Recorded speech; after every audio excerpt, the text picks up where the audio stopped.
Congratulations on the years of solidarity and struggle. That is a great achievement and cause for celebration.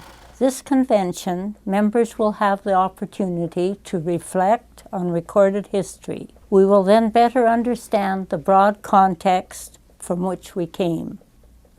It will be a time to reflect, but also to look ahead. What is the role of the NFU in the next decade? What is the future of the family farm, of the farm family? What will be the role of farm women?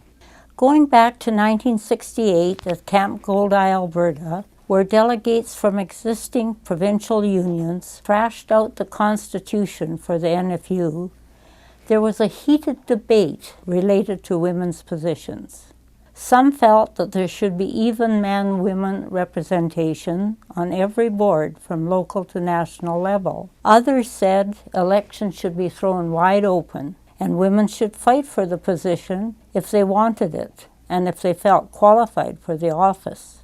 The result of the discussion was women's and youth's positions were set out in the Constitution to ensure that our women and young people would be involved in the organization. I might add that this has been a bone of contention for some throughout the years. By creating these positions at that time, I believe we faced reality.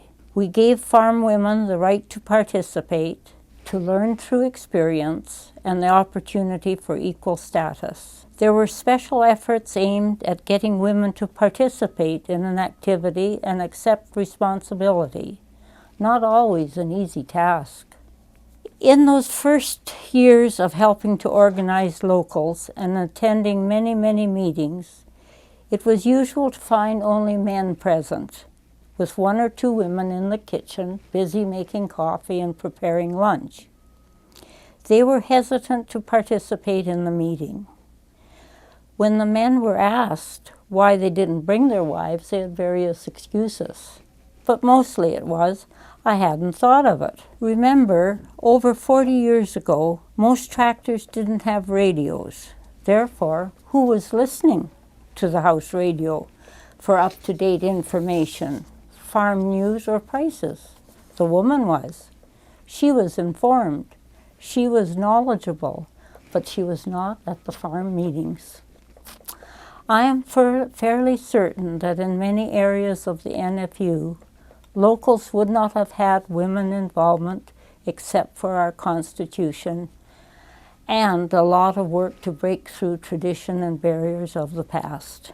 One of the success of women's involvement resulted in the book Nature Feeds Us. During my tenure as women's president, the first National Farm Women's Conference was held in 1973. At that conference, we mapped out our plans for a book on food and the food industry, the first of its kind in Canada.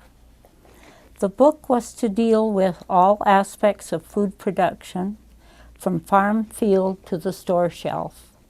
It was to look at the health aspects of food, examine profit and pricing structure of the industry, examine marketing practices, chemical farming, and growth stimulants. Also included would be a few recipes for a healthy diet. The major point of this project was not only to have a book published as an end result, but the process was an all-important aspect as well.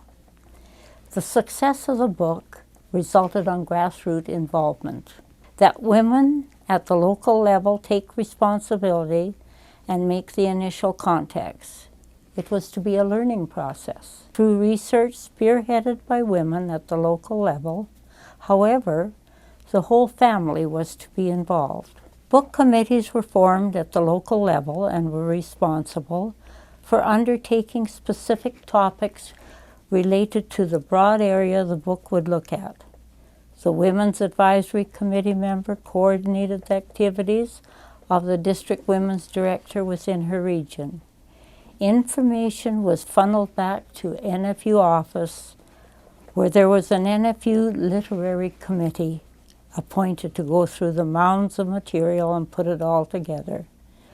The whole process involved many, many members As they did the research, they learned, they discussed, and they had a great social time together.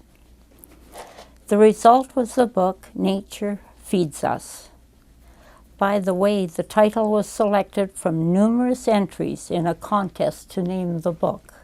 The title had to have the letters NFU in it. I consider this project a great accomplishment by the members. Throughout the years, because of necessity, women have contributed labor and management ability in order for the family farm to survive. They have taken on an increasing share of the farm work and also work off the farm to supplement income.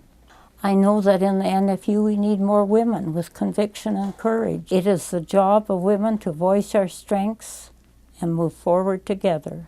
For women and men to work alongside each other in union to work for equality and justice. We must continue to promote gender equality.